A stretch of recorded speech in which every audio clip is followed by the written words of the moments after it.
Oi pessoal, sejam todos mais uma vez muito bem-vindos ao canal Espiritismo e Renovação. É com alegria, é com muita boa vontade que aqui recebo a todos.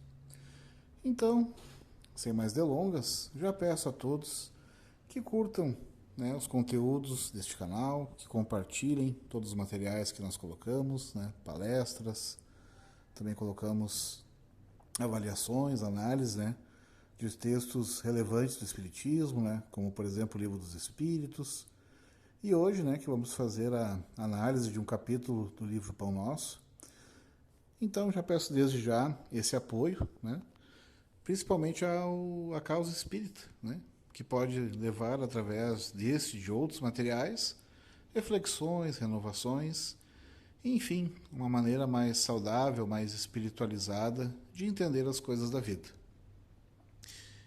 Indo então agora no livro Pão Nosso, capítulo 16, o título da leitura é A Quem Obedeces? E, sendo ele consumado, veio a ser a causa de eterna salvação para todos os que lhe obedecem. Paulo, Hebreus capítulo 5, versículo 9. Toda criatura obedece a alguém ou a alguma coisa. Ninguém permanece sem objetivo.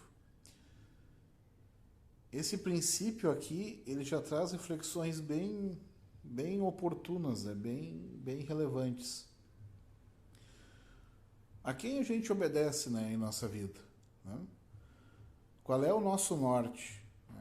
A gente, de fato, se preocupa com valores espirituais, como ser honesto, ser justo, ter coragem, de defender o que é certo, de fazer as coisas que devem ser feitas, Ou a gente muitas vezes fica quieto, se omite, por receio, de que os problemas do mundo nos alcancem, Esse é um questionamento que vale para todas as épocas, Se a gente pensar nos primeiros cristãos, eles tinham que testemunhar a sua fé, muitas vezes através da morte, no circo romano.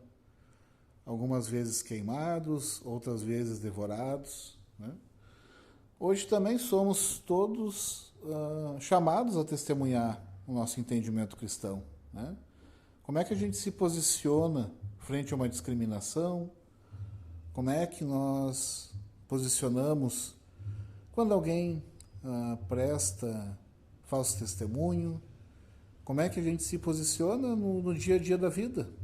A gente pensa nos valores espirituais, nos valores eternos, no bem-estar da maioria, ou a gente fica acomodado, pensando só no nosso bem-estar e pensando na imagem que a gente tem perante o mundo, Porque muitas vezes a gente é justamente, não de forma tão rude, como antigamente, que nem eu falei há pouco da morte, mas sim a gente é também chamado a testemunhar. Quantas vezes a gente já poderia ter se posicionado e evitado que alguém fosse injustiçado? Quantas vezes a gente já pôde, daqui a pouco, dar testemunho da verdade num caso em que alguém está sendo acusado inveridicamente, Só que tudo acaba tendo que ter um preço a pagar. E aí vem a pergunta, Para quem a gente está, de fato, trabalhando? A gente trabalha para a nossa evolução espiritual, para Deus? Ou a gente está preocupado com as coisas do mundo, com os valores do mundo, com a nossa fama no mundo, Prosseguindo então a leitura. A própria rebeldia está submetida às forças corretoras da vida. O homem obedece a toda hora. Entretanto, se ainda não pôde definir a própria submissão por virtude construtiva, é que, não raro, atende, antes de tudo, aos impulsos baixos da natureza, resistindo ao serviço de autoelevação. Por esses impulsos baixos, a gente pode pensar, claro, que é importante a autopreservação, Mas também, visto que somos seres espirituais, é a gente dar testemunho, daquilo que a gente entende ser correto. Para muitos cristãos, como já foi relatado anteriormente, se perguntou em dado momento: tu és cristão? E era uma pergunta literalmente fatal, porque se fosse dada uma resposta, né, negativa aos olhos dos romanos, né, em que a pessoa assumia essa crença cristã, eles pagavam com a própria vida.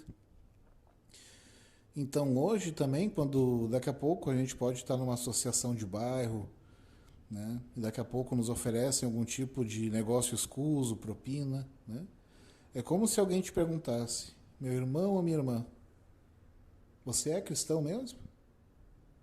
Porque tu está aceitando um dinheiro desonesto. Ou então, quando daqui a pouco alguém oferece para fazer o comércio de drogas, né, entorpecentes, enfim, ou seja, virar numa escala maior ou menor traficante, cometer algum tipo de crime. E aí a gente vai dar testemunho, né? Se a gente de fato acredita ou não nos valores cristãos, se a gente vai defender ou não aquilo que a gente julga que é correto, ou se a gente vai buscar a comodidade do mundo, né? E aí é importante a gente ter bem claro para a nossa própria consciência o que cada um está seguindo, né? Porque tudo, cedo ou tarde, terá consequência. Quase sempre transforma a obediência que o salva em escravidão que o condena.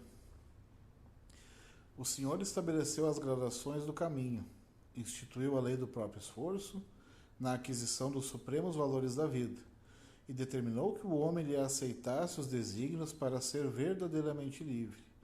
Mas a criatura preferiu atender à sua condição de inferioridade e organizou o cativeiro.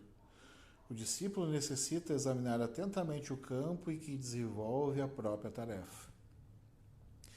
Então, o que isso está denotando aqui, né? O que aqui está explicando? Que a gente é chamado, né, a testemunhar a lei do próprio esforço, né? Então, ampliando aquele exemplo que eu falei há pouco, né? Por exemplo, da pessoa ser chamada a aceitar a propina, fazer o tráfico de drogas, ou enfim, qualquer tipo de contravenção, qualquer tipo de algo ilícito, né, perante a lei dos homens ou mesmo perante a lei de Deus, a gente é chamado, né, porque é muito fácil, né, tu enriquecer rapidamente fazendo algo incorreto, algo escuso. Mas aí vem a pergunta, né? Será que é mais importante ser honesto ou é mais importante a vaidade de ter um carro, uma casa grande, de ter um terno fino, bem cortado, enfim? O que a gente pensa nesses casos? Qual é a nossa decisão? E aí continua a leitura dizendo que a gente tem que examinar atentamente o campo em que desenvolve a própria tarefa. Então a gente tem que ficar avaliando, né, como a gente está fazendo as coisas, né? O ideal é que a gente diariamente elencasse, né? Será que eu tomei as melhores decisões possíveis? Será que eu fiz todo o bem que me cabia? Será que eu não me omiti por medo, por receio, né, de ser julgado ou de daqui a pouco perder alguma coisa no mundo? Perder prestígio, perder poder, perder dinheiro, por receio de algum tipo de retaliação, né? Então a gente tem que analisar essas coisas, né? Porque apesar de estarmos no mundo material, o propósito não é adquirir dinheiro, não é adquirir fama, não é adquirir poder, porque tudo isso é passageiro, tudo isso é temporário, né? E Jesus falou justamente para a gente tentar acumular riquezas onde os ladrões não roubam e as traças não roem, ou seja, acumular tesouros espirituais, não esses aqui da terra.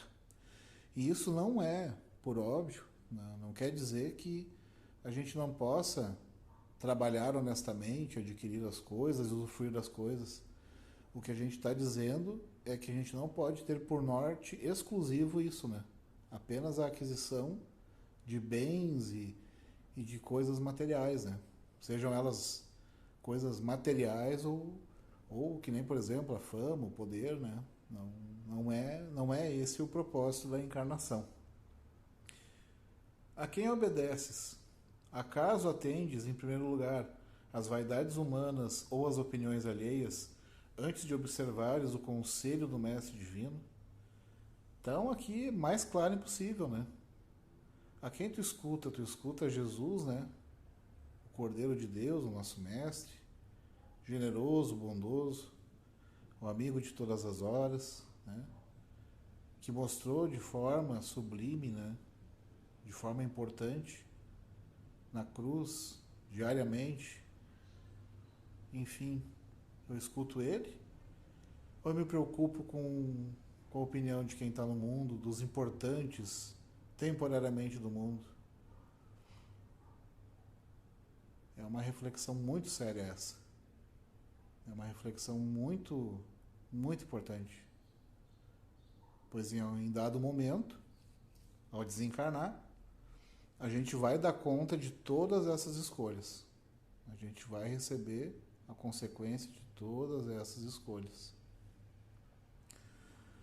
Então, por fim, é justo refletir sempre quanto a isso, porque somente quando atendemos em tudo aos ensinamentos vivos de Jesus é que podemos quebrar a escravidão do mundo em favor da libertação eterna. Ou seja, tu deixa de ser escravo dos valores terráqueos, dos valores terrenos. Ou seja, tu não vai ficar desesperado pela perda de um bem material, tu não vai ficar desesperado por daqui a pouco perder poder, perder prestígio. Na verdade, tu vai ficar preocupado em estar fazendo algo que seja imoral, né? Que seja contrário, algo contrário à lei divina. E aí, fazendo isso, né, se preocupando com Deus e os valores, né, que Jesus tentou nos trazer, né, principalmente a máxima, né, de amar o próximo como a si mesmo, que aí já traz vários ensinamentos indiretos, né, ou seja, todos somos iguais, né, se eu quero bem para mim, eu também vou querer para o outro.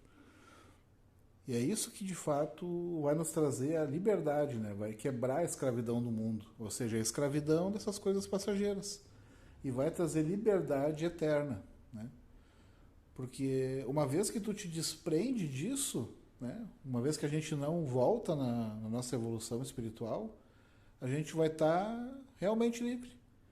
Então, tu vai conseguir estar feliz tendo mais dinheiro, tendo menos dinheiro, tendo pouco poder, tendo muito poder, enfim. As coisas do mundo não vão te abalar, né? Por óbvio, né, que a gente sabe que é complicado as coisas quando acontecem, mas tu tendo um viés espiritual, sabendo que é uma caminhada passageira aqui na Terra, que a beleza do corpo passa, que o dinheiro passa, o poder passa, que tudo passa, mas tudo aquilo que a gente plantou de bom no coração permanece, a gente já não enxerga, né, as perdas, né, a perda da saúde, enfim, as perdas que a gente vai tendo ao longo do tempo já não é algo tão desesperador. Porque é assim que é a Terra, né? A gente vê muitos irmãos, né, já desencarnados que ainda apresentam variados tipos de apego a pessoas, até a posses materiais que já não cabem mais a eles. Então a gente vê como é importante e até inteligente a gente se preocupar com as coisas de Deus, né?